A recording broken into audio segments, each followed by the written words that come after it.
গ্যানেকম্যাস্টিয়াটা কি কোনো রোগ নাকি কোনো একটা বড় উপসর্গ? এটা জানতে হলে এই ভিডিওটা একদম এন্ড অবধি আপনাকে দেখতে হবে।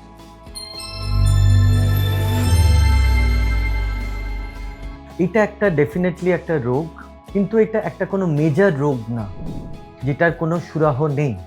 এটার কিন্তু খুব ভালো সুরাহ আছে, যেটা কিন্তু কোনো ওষুধ, কোনো ইনজেকশন, কোনো ডায়েটিং, কোনো এক্সারসাইজ, কোনো ওয়েট লস না। এটা কিন্তু ট্রিটমেন্ট শুধু হলো সার্জারি, যেটা হলো লাইপোসাকশন অ্যান্ড গ্ল্যান্ড রিমুভাল।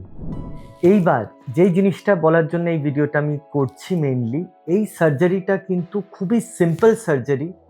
1 ঘন্টায় এই সার্জারিটা শেষ হয়ে যায়।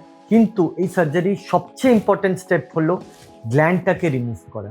গ্ল্যান্ডটা যদি সুন্দরভাবে রিমুভ করা হয়, তাহলে এই জিনিসটা কিন্তু আর ভবিষ্যতে কোনো দিনও দেখা দেবে না।